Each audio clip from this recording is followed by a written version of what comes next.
On reste dans les Pyrénées avec la sortie d'un livre pour fêter le 10e anniversaire du Parc national des Pyrénées ariégeoises. Ce sera en mai prochain.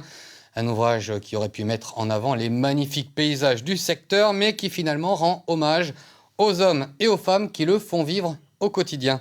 Rencontre avec 3 d'entre eux grâce à Geoffrey Berg et Pascal Dussol. Les montagnes des Pyrénées ariégeoises, David les connaît comme sa poche. Depuis 10 ans, cet ancien militaire qui a créé sa structure fait découvrir aux touristes ces sentiers qu'il aime tant.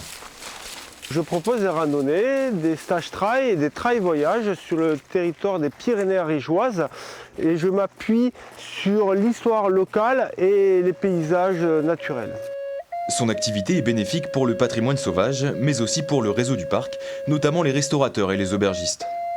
Je propose donc des pique-niques et je m'appuie donc sur les pique-niques du terroir, du parc. Mais aussi, quand on fait un point d'accueil, pareil, on essaye de favoriser des points d'accueil chez un prestataire qui est aussi parc et qui propose des services annexes. De son côté, Annie profite aussi du réseau commercial du parc. Les apéritifs à base de fleurs qu'elle cueille et transforme elle-même sont vendus dans toutes les boutiques locales. Chez elle, tout est fait main. Il va falloir investir dans une étiqueteuse car 15 000 bouteilles par an, ça commence à faire. Par son activité, elle met en valeur les ressources naturelles du parc. Son produit phare, cette liqueur de sureau, est exclusivement fabriquée avec des fleurs locales. L'identité vient du fait que le produit soit, que la récolte de sureau se fasse dans le parc et les autres produits aussi. Et la production se fait à la cave à Montégut. Par leur activité, chacun de ces professionnels contribue au rayonnement du parc. Christelle est éleveuse de bovins depuis 2011.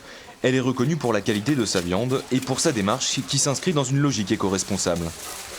J'ai une toute petite exploitation que je mène sans pesticides, sans amendements chimiques. Et c'est tout à fait possible. Il n'y a aucun traitement non plus sur les animaux.